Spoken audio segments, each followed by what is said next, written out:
Keshod rotary club દ્વારા શહેરને સ્વચ્છ રાખવા સંદેશો આપતા બેનરો સાથે સાયક્લોથોન યોજવામાં આવી હતી, જેમાં 200 કરતા વધુ બાળકોએ શહેરમાં 5 કિલોમીટરના મુખ્ય માર્ગો પર સાયકલ ચલાવી હતી। સાયક્લોથોન શરૂ થાય તે પહેલા આઝાદ ક્લબના તમામ બાળકોને સાયક્લોથોન યોજવા પાછળ શહેર પ્રત્યેનો નાગરિક શહેરને સ્વચ્છ રાખે, જ્યાં ત્યાં કચરો ન ફેંકવો, શરૂઆત આપણાથી જ કરવી જેવા હેતુ, નિયમો અને માર્ગદર્શન આપ્યું હતું। બાદ સાયકલ સવાર બાળકોને લીલી ઝંડી આપવામાં આવી હતી। આ સાયક્લોથોન જોડનાર બાળકોને કાર્યક્રમના sponsor Aditya investment Hiteshbhai Chaniyara, vision pipe Rotarian Birendrasinh Raijada, Tirupati pipe doctor Rokshit Joshi દ્વારા ટી-શર્ટ, કેપ સહિત નાસ્તાની કીટ ભેટ આપવામાં આવી હતી।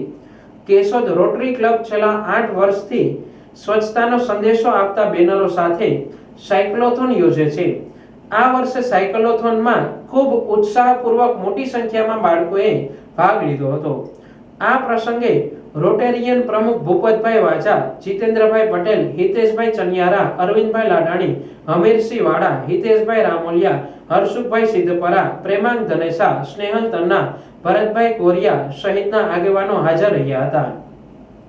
રોટરી ક્લબ ઓફ કેશોદ, હું રોટેરિયન ભૂપતભાઈ વાજા, પ્રેસિડેન્ટ, અને દરેક રોટરી મિત્ર 2025 સાયક્લોથોન સ્વચ્છતાના અભિયાન સાથે નગરપાલિકા તેમજ બિરેન્દ્રસિંહ વિઝન પાઇપ તેમજ રક્ષિતભાઈ જોશી તેમના સહયોગથી કેશોદની દરેક જનતાને સ્વચ્છતાનો એક અભિયાનના અંતર્ગત આદેશ આપવા માટે એક આયોજન કરેલું છે, જે દરેક રોટેરિયન કેશોદવાસીનો આભાર માને છે।